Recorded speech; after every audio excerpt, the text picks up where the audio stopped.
No social amenities, a long energy-draining hike, and a scene reminiscent of extinction are what describes the small community behind this mountain, referred to as Costain Hilltop, which the inhabitants now call Mountain Village. He originated from the Costain that was down, who was the owner of the big resort. So originally it was called Costain Hilltop, but as time went on, people decided that it was on a mountain, so they started calling it Mountain Village.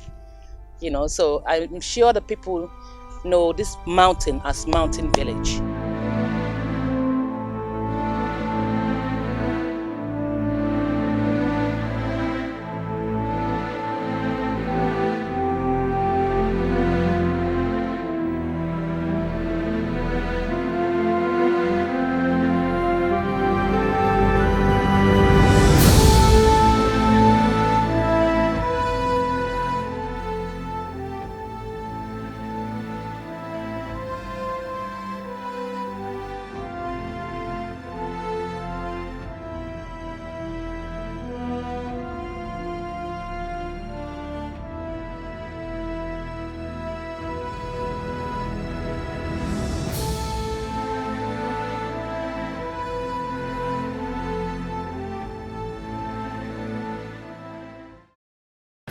Well, this over there looks like the first building you get to see before actually entering into the village.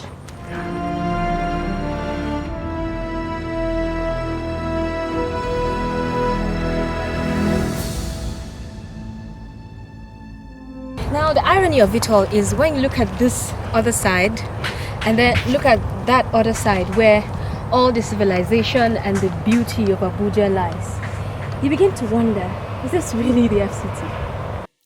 This village, located in the heart of the Federal Capital Territory, used to be home to over 7,000 people until it got demolished.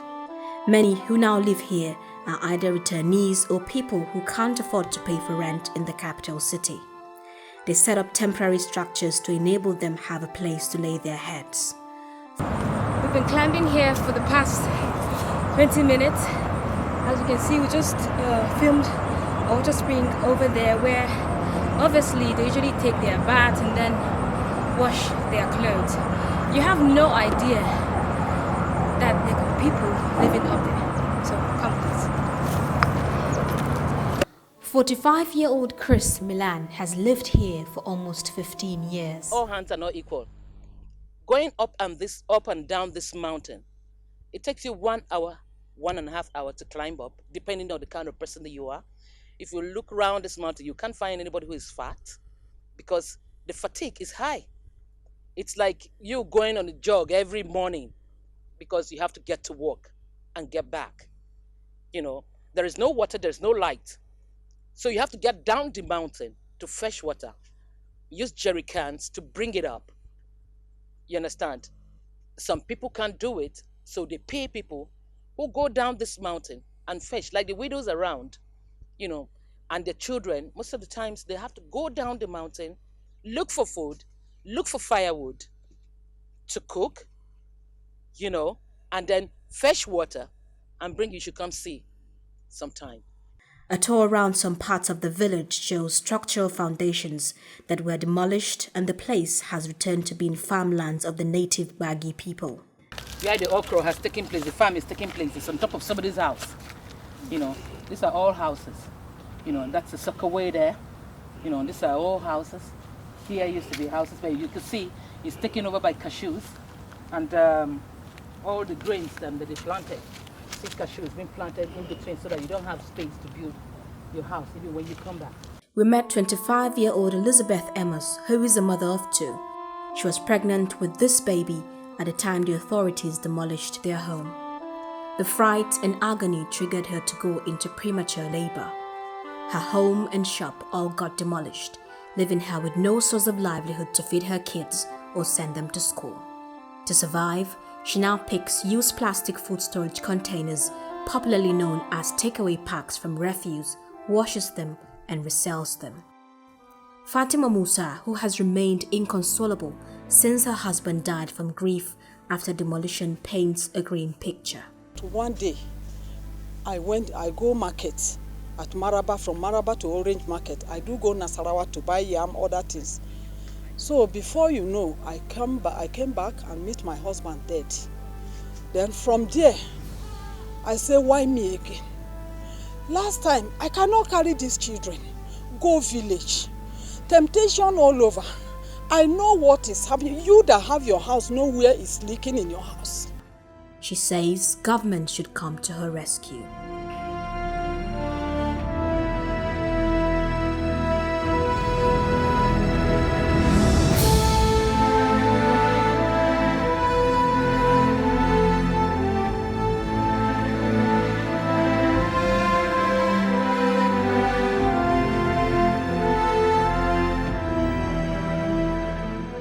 Despite the pain, grief and grim situation, many here like Aundehemba Bayakwa still utilize their talent to make the best of a pitiable situation. This is the story of Aundo Bayakwa. This is my work, shoe. We make shoes. Yeah. All these ladies span both male and female. We sell this one 1K, as in single, as in wholesale, that is 750 or 800. A day I can make like 25. See the female on here that I'm using it. So. Okay, you actually wear Yes, so you climb up and down this mountain with this shoe. Yeah, with this one, it's still this strong. You still get your material. I buy it from the market in Nyanyan side, because this Abuja here now, like this Nyanyan, we can get the best quality of materials we want.